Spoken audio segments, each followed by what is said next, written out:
There's something I should comment on as it relates to my religious practices or my religious beliefs or my spiritual beliefs. I have uh,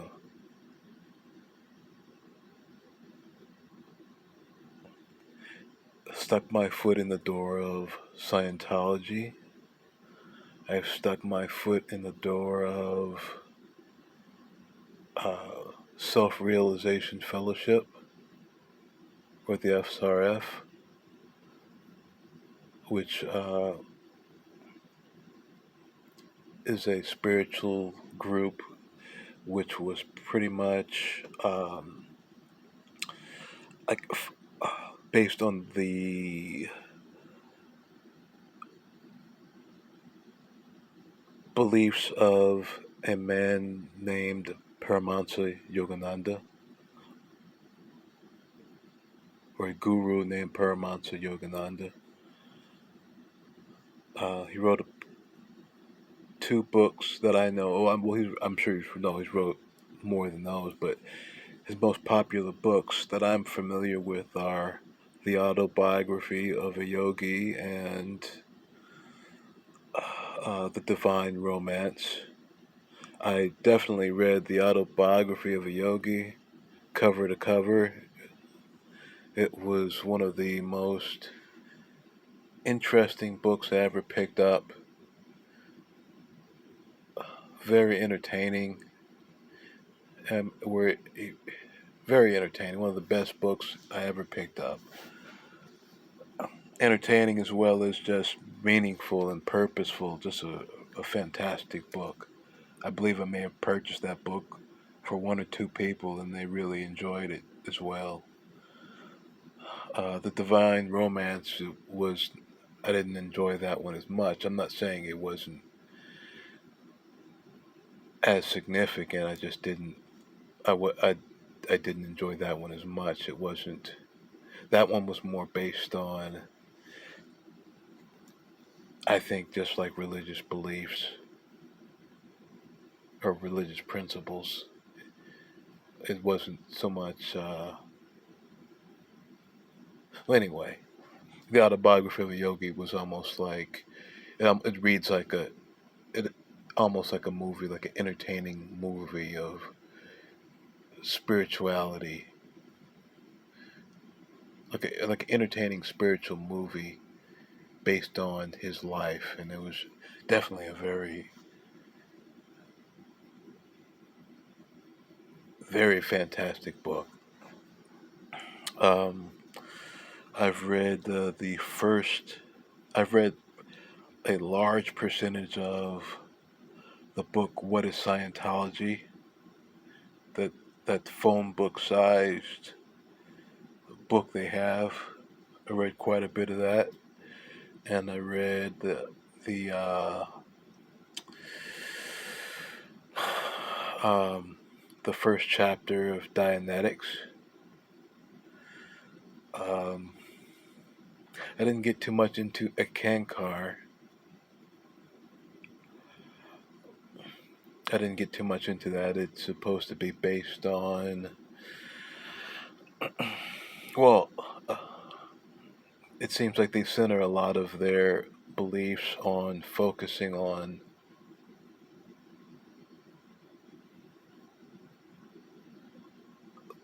the sound.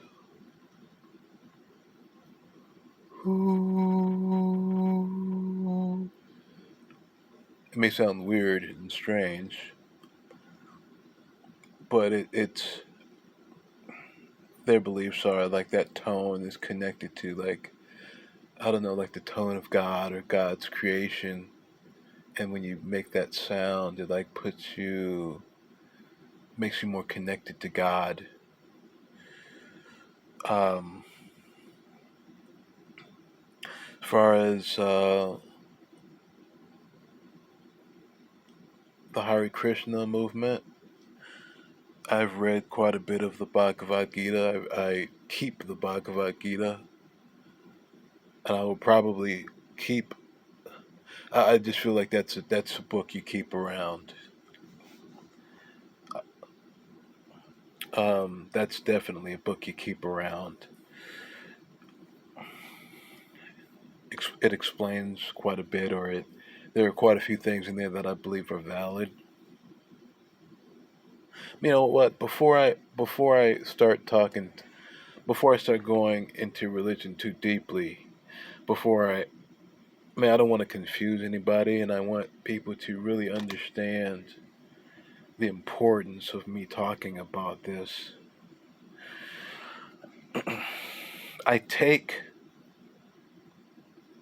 what I believe is useful, and I leave what I believe is not useful.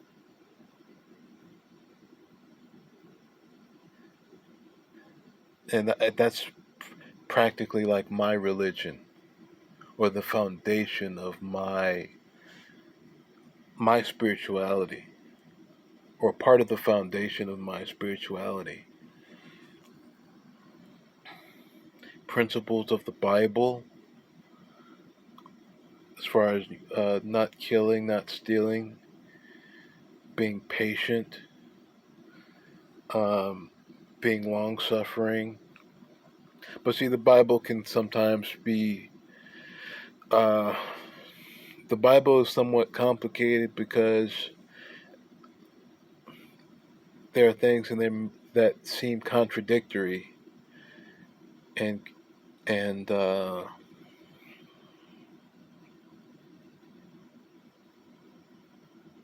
that's why I believe my principles of holding on to what is valid as a foundation come in very handy, because if it doesn't make sense to me, or if I don't agree with it, I don't adopt it. Nobody's going to tell me that I need to believe something because it's in a book, or because somebody said it was holy or of God, or anything like that. If I don't believe it, if it doesn't make sense to me, if it doesn't agree with my understanding, I'm not gonna I'm not going to believe it. I'm not going to just take it in faith, take it in blind faith. In this world that is filled with lies and delusion and misunderstandings, just misunderstandings at the very least, mistakes. It doesn't even have to be all that sinister. I mean, intentions don't even have to be that sinister. People make mistakes. People misinterpret. So having a mind and having a heart that discerns what is useful from what is not useful, or what can be used from what can't be used in a given moment, is very important. We're going to make mistakes. We're going to make mistakes. But along the way, if your intentions are good, if your heart is good, you are building a foundation. You are building a good foundation.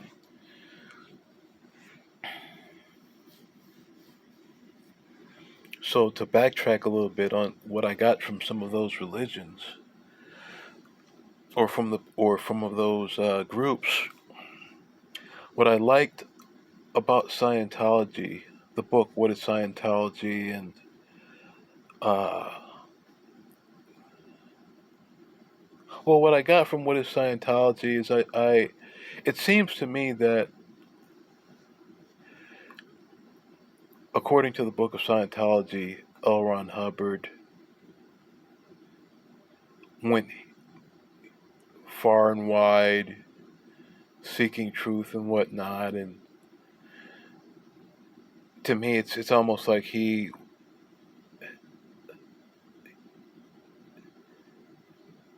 believed in similar principles as far as taking what is useful and leaving what is not useful to a certain degree. And I kind of got that from, well, those principles strengthened in me from reading that book. Because to me that made sense.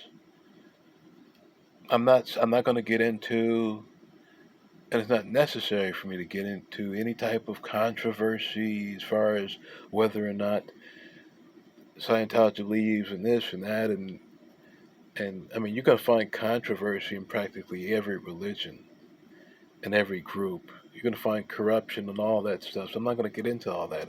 It's not useful to me right now. I'm only telling you what I got from all of these religions and from these groups, what I used. I have talked to people from Scientology and they have said things that make me feel like Scientology was very useful and good for them. And me talking to them was very useful for me. So I will talk to anybody about practically any religion, and I will listen to them, and I will judge them based on whether or not their principles are valid or invalid. I will judge them whether based on whether or not their principles are useful and not useful.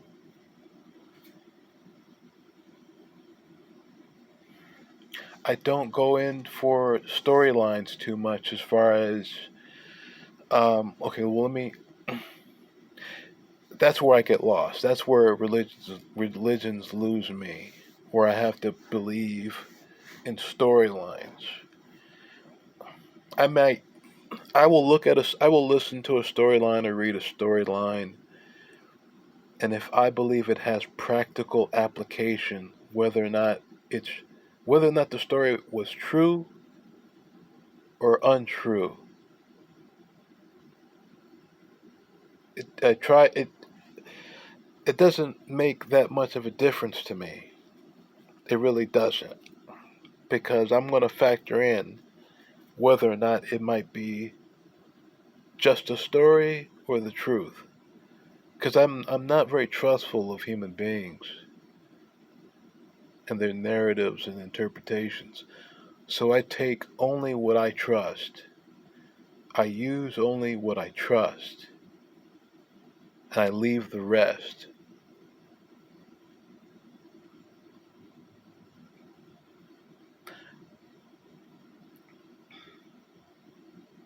I just imagined going to Pick Apart. If you don't know what Pick Apart is, or I don't know if they're still in existence under that name, but it, if you needed, if you had a used car, or if you had a car and you needed a part, you could go to pick your part, and they would have just rows and rows of cars that have been, I guess, crashed or donated or whatever. And you pay a little money.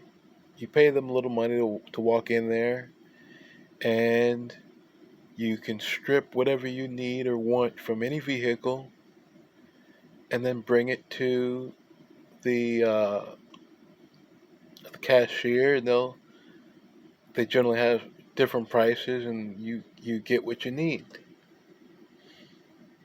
I feel like I incorporate that with religions and with belief systems. Now, if I were to ever find a fully running car in Pick Apart, which I, I doubt that happens. But if I were to ever find something that did that, if I believed a vehicle was in there that was totally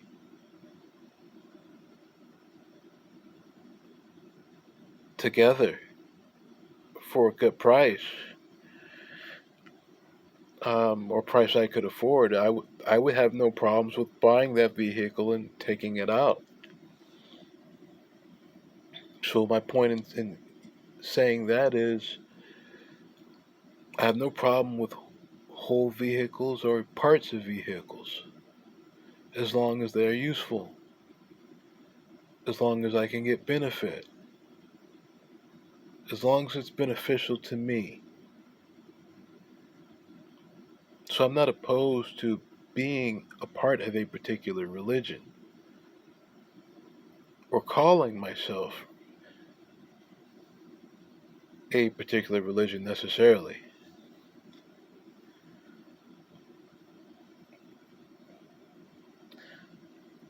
But I don't believe you need to call yourself of a particular religion in order to utilize the benefits of certain principles of that religion.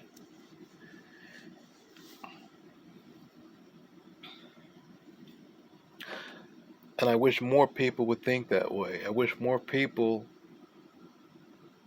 would think about what it is that they say they believe, whether it be a political party, a religious group, a cultural group, a racial group, and all this uh, racial loyalty, religious loyalty, cultural loyalty, political loyalty, without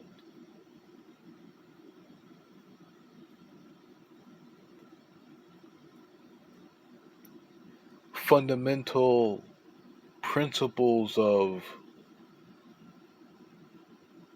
well, let me start over. I don't want to overcomplicate things, trying to maybe look for big words or whatnot. Um,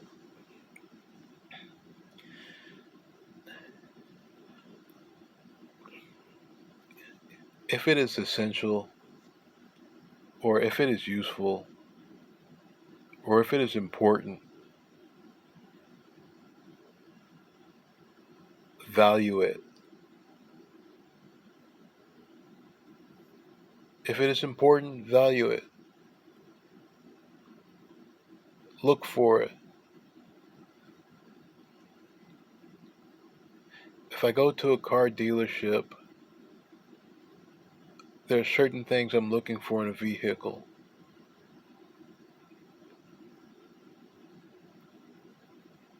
Gas mileage, reliability, repairability, price, all that stuff.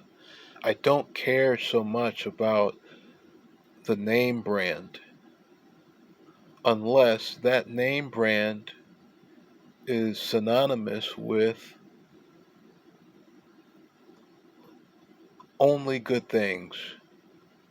Where if you get this type of vehicle for a certain price, you don't have to worry. Then I would see the value in just under those circumstances, I would see the value in asking for a particular name brand of vehicle if that vehicle is associated with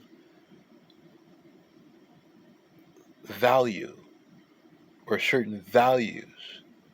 But I'm not going to have loyalty to a vehicle or to a vehicle brand because people said it was cool, or because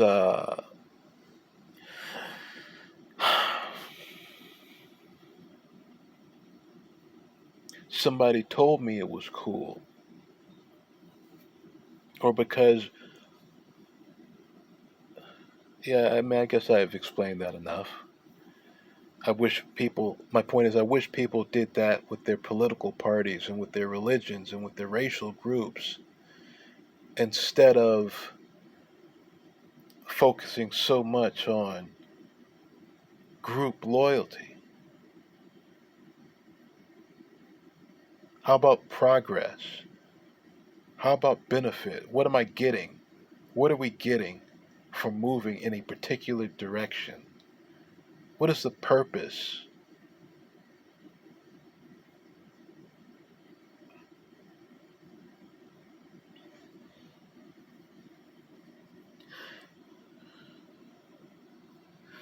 So back to what I got from religions. So I guess okay, back to Scientology. I liked Dianetics. Well, I liked the first chapter. I didn't go too much into the other chapters. The first chapter for me was very beneficial. I believe it was related to uh, I think it's, I don't know, becoming clear, or I forget, but it had something to do with looking into yourself and looking into your weaknesses. I forget. I can't think off the top of my head what I got from it, but the main thing I believe I got from it at that time was the motivation to look inside myself and question myself.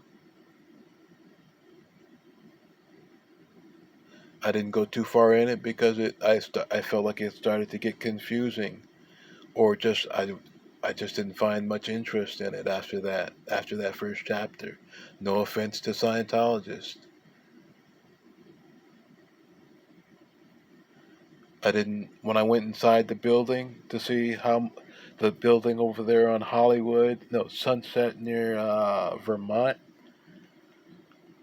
to see more about how to maybe deal with that group if I wanted to. Let's just say I was not impressed with their program as far as I just the money they were talking about, and well, the combination of the money and all the books they wanted you to read. For me at the time, I just felt like, no offense, I'm sorry, I'm not trying to be offensive, but I just wasn't feeling it. I felt like I didn't. Maybe on an intuitive level, I felt like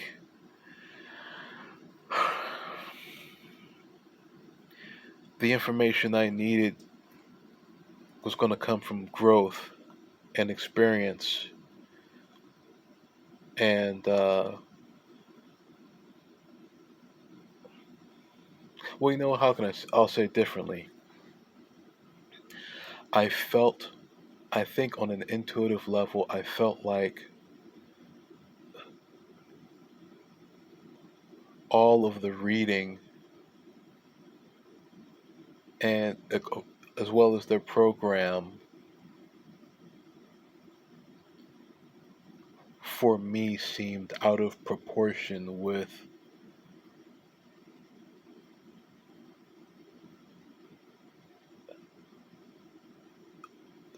just daily living.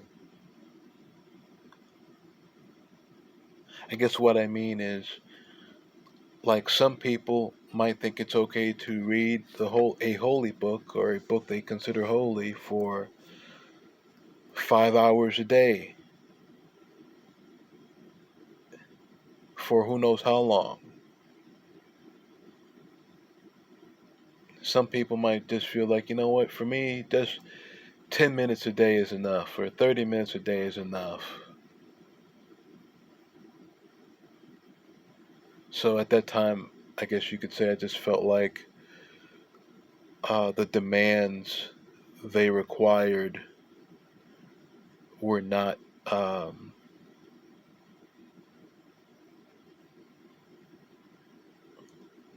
suitable for my wants and needs at that time. So no offense to them. I usually enjoyed most of my experiences being around them, I've taken maybe one or two of their personality tests or their IQ tests.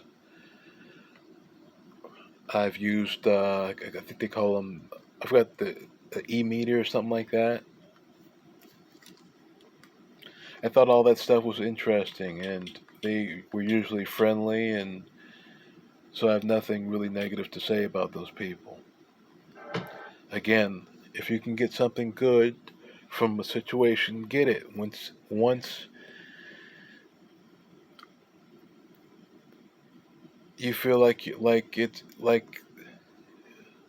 it's over, or you've gotten as much good as you're going to get or want to get from a situation, move on. That's what I did. So with the SRF, I didn't get too deep into them as far as their groups. I had a friend who went to, I think, Escondido or Ensenadas, where they had a retreat. He was at one of their monasteries, and I used to talk to him when he was up there. And I've been to, they have a temple over there also very close to Sunset near Vermont, a couple of blocks away from the Scientology building. There's an SRF building, a white building, and I think I may have purchased a book or something out of there. Maybe, I don't remember. It's been so long. But SRF also has I believe they also have a temple near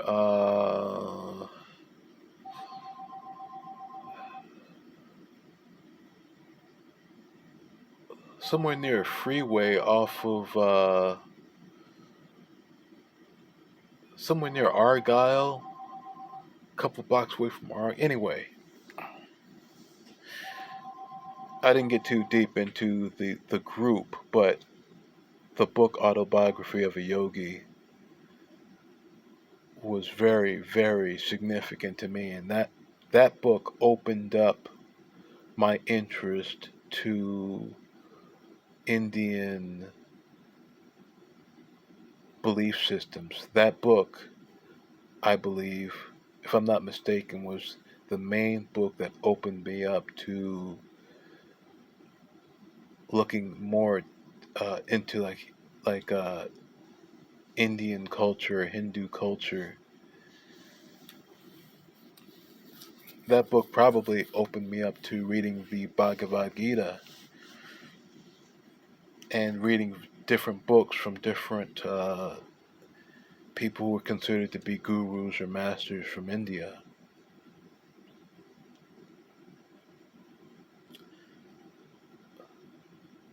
I also got a lot of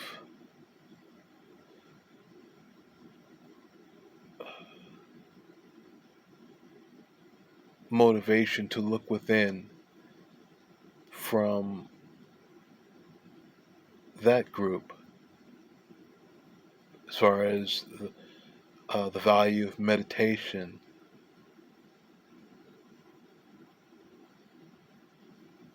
and quite a few other principles, just putting the right things in your body, and and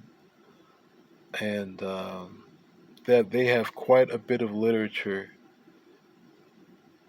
where there's really good master or teacher and pupil dialogue. So I got a lot from them. Um, Again, the Eckankar, I didn't get into that at all. I probably was handed I think like a pamphlet, and I just read the pamphlet and thought about the principles in the pamphlet.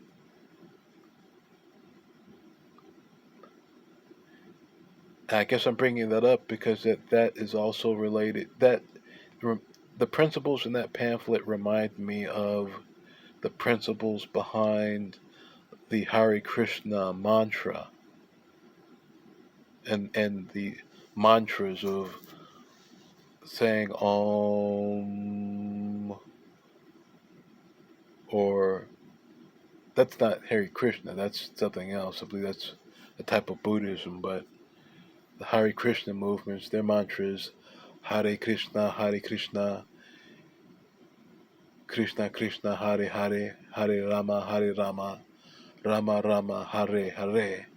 And that's supposed to be the name of God, or saying the name of God, or the sounds of God, something like that. What I get from that is it's just it strengthens your focus on a particular tone, on a pleasant, beneficial tone, and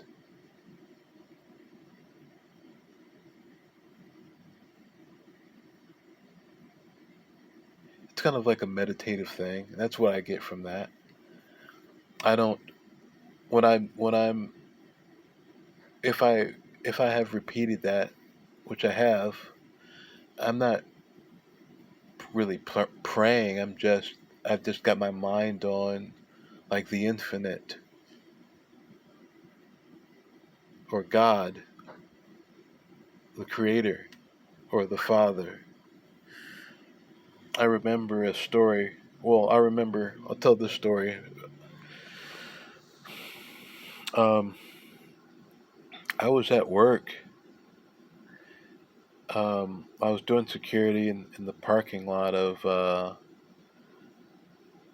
place called Lithographics off of like 120th and Crenshaw. I was doing security over there. I was sitting in the car and, reading a book talking about the Hare Krishna mantra, so I decided to give it a try, and I started repeating that mantra over and over again for a couple of minutes, maybe like going into, I don't know, maybe somewhere between 2 to 5 to 10 minutes, I forget. And a strange thing happened. One bird flew, and it flew maybe like 10 feet away. It was like 5 feet, like maybe like 10 feet away from me. And it flew in front of me, and it sat there. There's no food around, no water. It just flew right there and sat there. And then another bird flew right where that one was and just sat there. It didn't move or nothing, just sat there while I was saying that mantra. I thought it was very, very strange. They didn't fly there because I was holding any food. They just chose that spot. They came from wherever it is they came from, chose that spot, which was about 10 feet away from me, to just sit and facing me. So I thought that was interesting. Anyway, what else? As far as the Zen Buddhism, I've probably read more Zen literature than anything else. Zen literature is probably, I probably read more of that than anything else, because I like that it didn't require blind faith. It didn't require me to believe in a God, or a particular God. Not to say that they don't believe in God. I'm not saying that. I'm saying, well, at least the stuff I was reading was more based on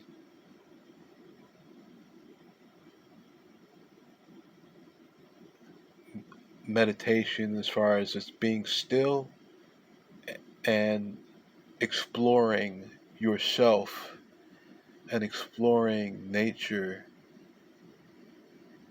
through being still, and that leads you to God, or that should lead you to God. And I believe that to a certain extent. if I believe if you are seeking, if you're truly seeking, you are moving closer to God. If you are truly seeking answers, you will move towards God. If you are truly seeking answers, that is, and you're not just going along with people's program.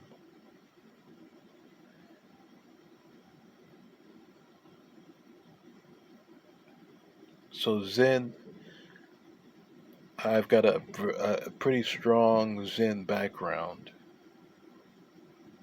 I believe a lot in just self-control,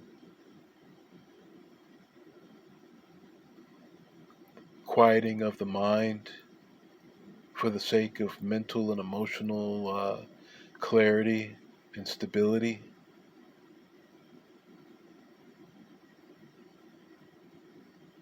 and exploration of self.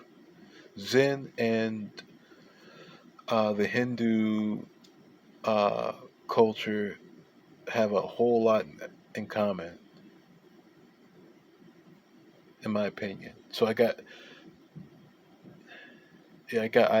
I'm pretty strong in both of those. It would be between the Hindu culture. When I say strong, I mean I've read a lot of their stuff. But in my years I read so much stuff. It's kind of even hard to tell because I spent a lot of years around Christians afterwards, and I don't believe they. If it was not for those other belief systems, I would not have been able to be around Christians because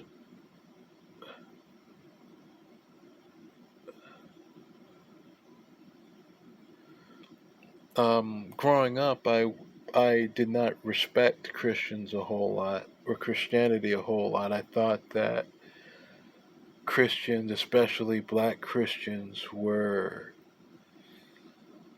slavish and hypocritical and weak. And to a certain degree, I still feel that way. No, sorry if that offends anybody.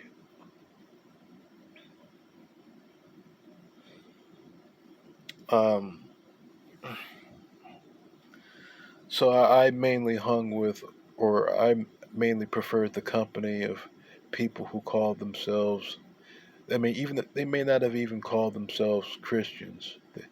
I think I most preferred people. I most preferred the company of people who generally phrased themselves as believers in Jesus or readers of the Bible or just believers in God. And then when you talk to them about their God, they talk to you about the Bible and they talk to you about Jesus. And you figure out that their God is Jesus or the God of the Bible or the God that is described in the Bible.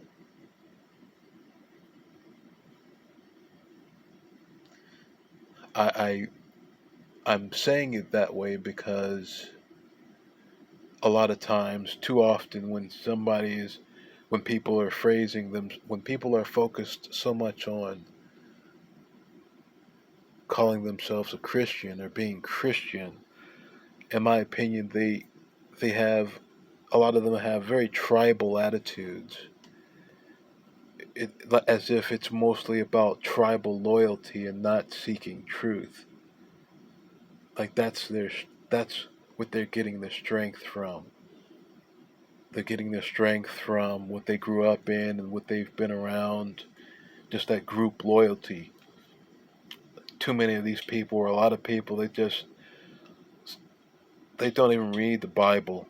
And if they do read the Bible, they're reading it because the pastor told them to read it or to follow along in church, and they're not even really thinking about what it is that they're reading.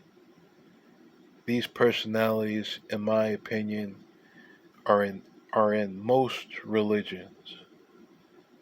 Most people to me are this way. They say they're of a particular religion, and then when you really talk to them, you figure out that the main reason why they're in those religions are because they were raised up in it.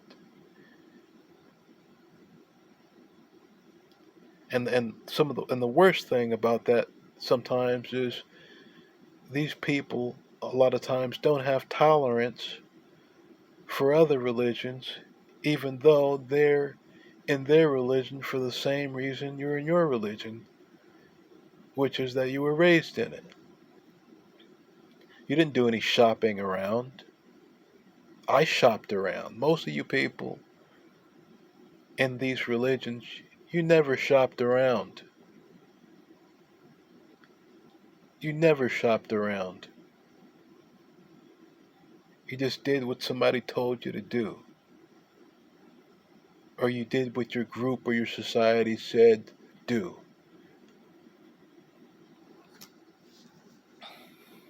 I grew up Nation of Islam.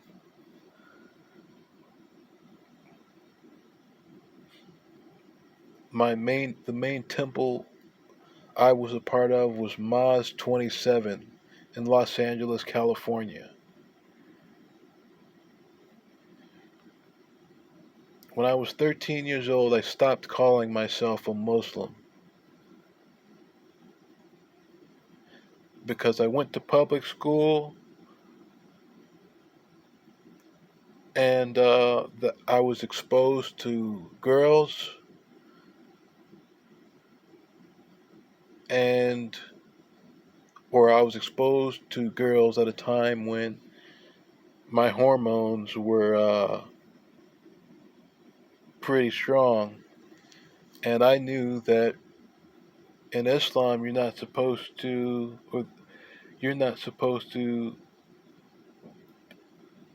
be having sex until you get married. So I knew intuitively that that wasn't going to happen. So since I decided that I wasn't going to abide by that, that's when I decided to not call myself a Muslim because I did not see myself sticking to that principle.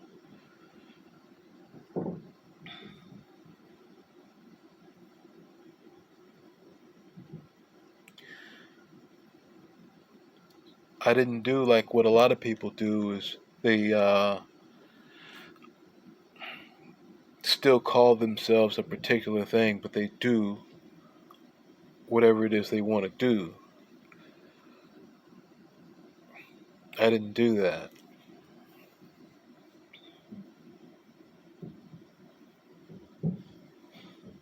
So anyway,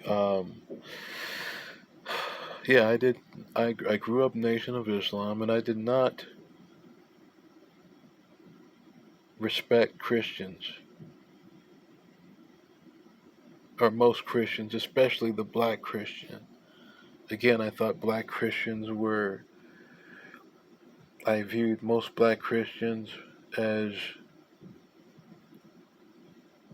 ignorant slaves, ignorant, hypocritical slaves, spineless slaves. And I'll say it again, I still feel that way to a certain degree.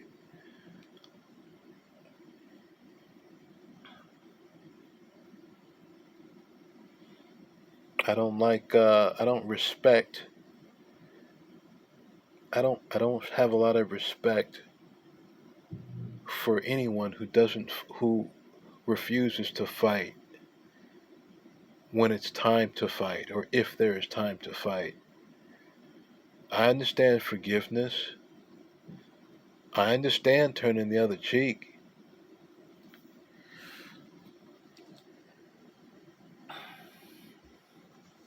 But I got to look myself in the mirror and see a man.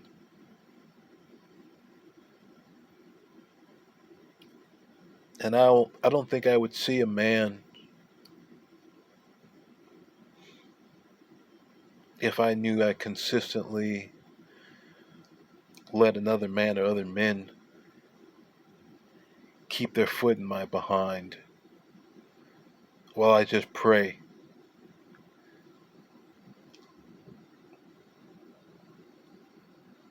But that's another story. I'm kind of going off into a rant, but let me try to focus.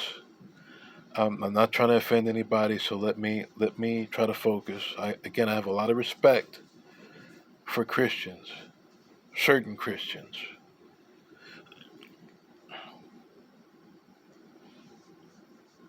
but I just don't like. I don't like slave energy.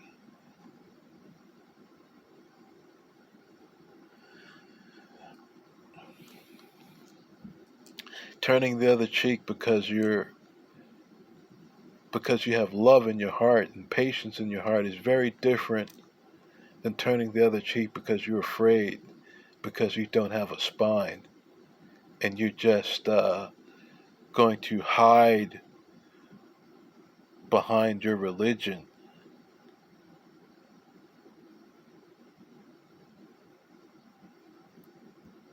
pretending that you're a certain way to be of God, when the truth is you're spineless, or you don't have any guts or courage.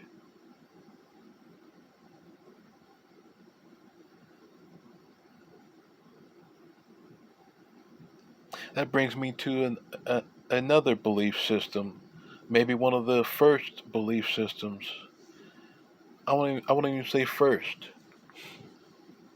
It's not exactly a religion, but it's a belief system, and it's something I got from the street, which is why I guess I'm. It goes back to what I was talking about as far as being spineless. Back in my day, when I was running the street,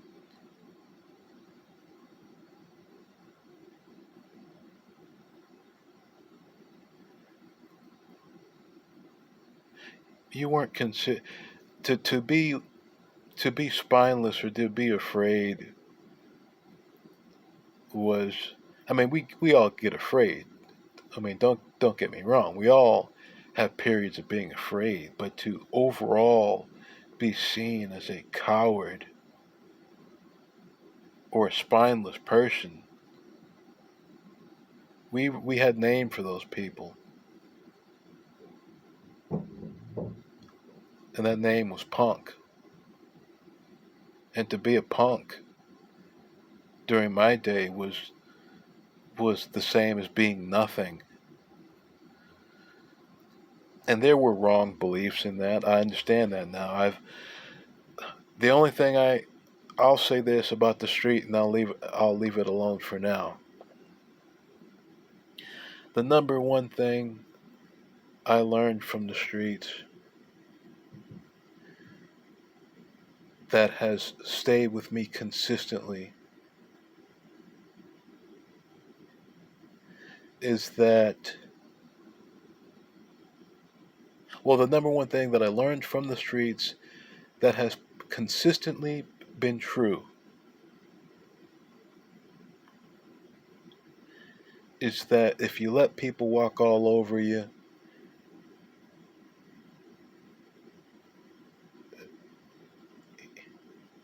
they'll they will, and they'll do it consistently, and they'll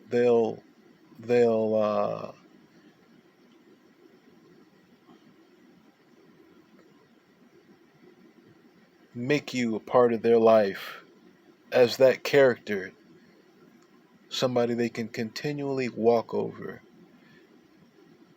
And if you don't do anything, if you continually let somebody walk over you, to a certain degree, you deserve it.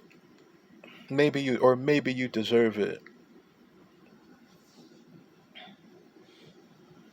So you need to carry yourself with a certain degree of strength and integrity, and that's your right. If you're not out here messing with anybody, It's your right to walk with integrity, to walk with your head up.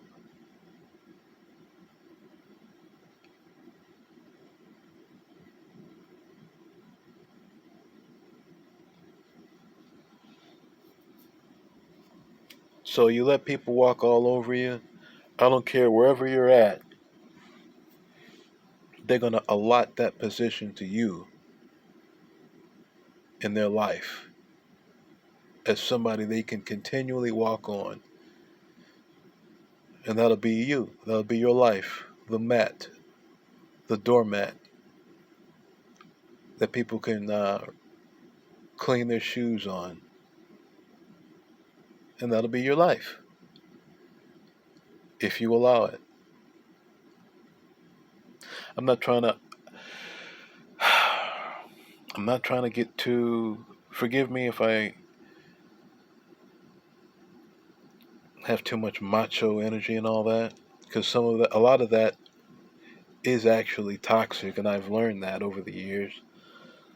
A lot of what was considered manhood wasn't really. It was toxic, and it sent too many people to jail and to the grave, and it creates so much unnecessary conflict and fighting and problems when people could just talk or just walk away. I'm not opposed to walking away. I've walked away many times. That's one thing I've learned that I had to get used to. When I was younger, it was walking away was seen as being and could have been seen as being a punk or being somebody who's afraid. But as I got older, I learned that if walking away can be the difference between a situation or a conflict being resolved or not escalating, walking away is the best thing to do.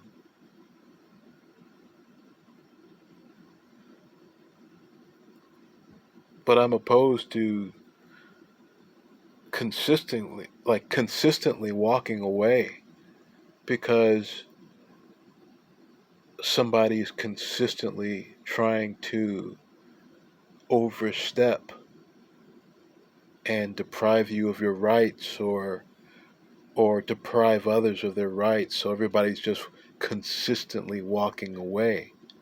I'm against that. I'll walk away maybe once or twice, depending on the situation, but I'm not going to walk away. Not even, I'll try not to even walk away even one time if walking away is me allowing somebody to hurt somebody else. I'm not going to walk away from that unless I believe it's justified. Like if it's I generally gang stuff or street stuff, and it seems like there's something going on that I don't understand that they need to handle or they're handling on their own, then I try to mind my own business. But if it's something like like some criminal minded individual trying to hurt somebody or harm somebody or bully somebody because they can and they think nobody's going to do anything, and they try to do that in front of me,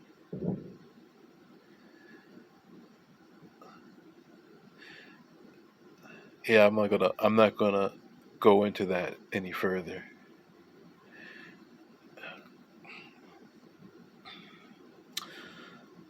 Okay, so back to religions. Uh,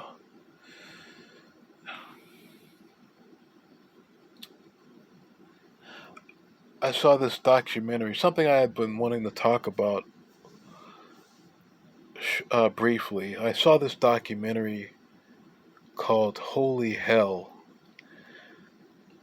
and it was on Netflix. It was some guy, some man considered a guru or whatever, and he had people under him, and they were the documentary somewhat well. A lot of the students ended up like kind of putting the guy down and demonizing him, and I believe he did some wrong things. But one thing I feel like they missed in that documentary, or one thing they missed, well, one thing the students missed, which I found to be somewhat sad, is that for a time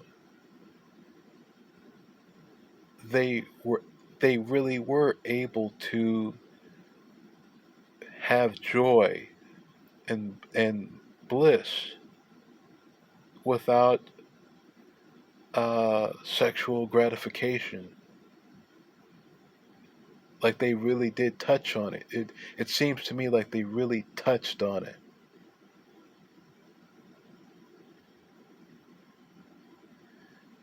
But where they went wrong is by following a guru instead of following the truth. As soon as they saw or believed, as soon as any of them saw and believed things weren't moving in the right direction, they should have addressed it and if it didn't get fixed, went their own way. So I don't feel like you can blame. I mean, I feel like they deserve blame for that, as well as the guru. And this is a problem I have with certain people, certain gurus or teachers, and the students. Are you try are is your purpose to find answers or to find the guru? Is your purpose to get the answers related to absolute truth in life and existence, or to worship a guru or a master or a teacher?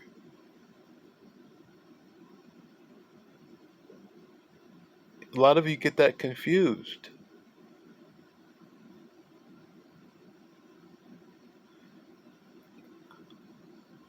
I've had teachers of different things. As soon as I feel like I've learned what I needed to learn, I move on.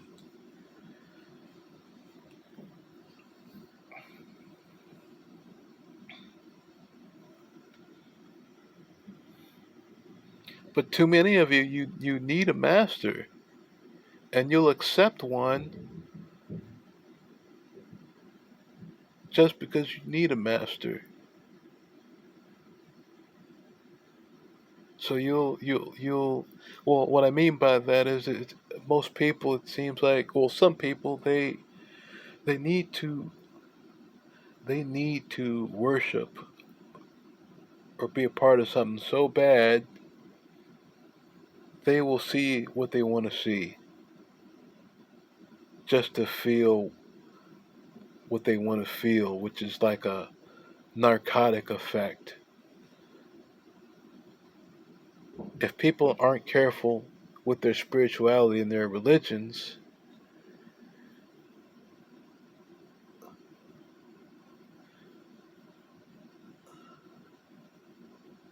they can have similar consequences to any other addiction of any sort, whether it be gambling or whatever.